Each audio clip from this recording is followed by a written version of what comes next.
Hello, in this pop-upology tutorial, I'll be showing you how to fold the hot air balloon design from my range of Origamic architecture pop-up cards that are available online. So once you have downloaded and cut your template, you should end up with something that looks like this. And as always, what we do to begin the folding is to just gently establish our main baseline crease from the front with our thumbs, applying equal pressure right across the plane, as you can see here. So just consistently, just establish your fold gently like so, and then start to press out your volumes in the center section here by using one of your fingers or two from the back, whilst at the same time holding down your baseline crease with your thumbs. And you just progressively in small increments push forward those shapes, thereby establishing those mountain folds along these little sections here, but only to a relatively shallow degree of fold before continuing on to establish the rest of your creases further up the design. So now we go further up and just make sure that all those sections catch up with our base volumes there, and you only need to really just gently push forward these shapes.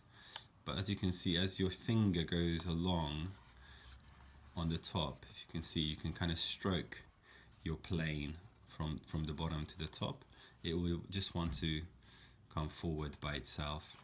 But then once you get to about this shallow degree of fold, you can concentrate on the top, the uppermost plane of your design, and again, just by holding down this plane with a pinch, you can just push out that section further, ever increasing your degree of fold, as you can see here.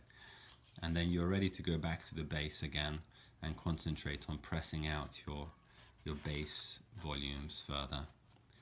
So it's really about consistently deploying all your folds in sequence, but not overfolding in any one area too soon, and just patiently kind of going through all the areas in sequence, one after the other.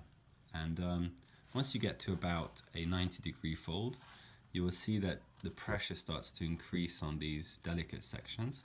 So you might just want to literally kind of support those areas from the back a bit more whilst you're pressing forward, and consistently you really just want to be kind of bringing that plane further forward in space gently, and trying to kind of hold with your digits at the back, always trying to sort of progressively pinch almost that baseline from the back. And in fact, at this stage, you can literally just support your card in one hand. I'm left-handed, so you might want to do this the other way around, but you will just need to support the entire card in a 90-degree kind of fold stage, and just bring this plane forward with a gentle pinch, like so, and do the same thing up at the top.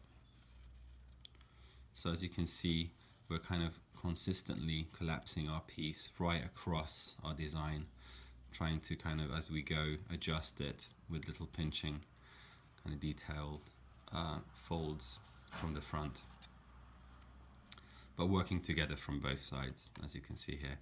And up to about this point where you can see that there aren't going to be any problems collapsing your piece, and then you can literally, either in your hand or put down on a table surface, just collapse your entire piece down and pat down all the creased areas, just to establish those mountain and valley folds even further.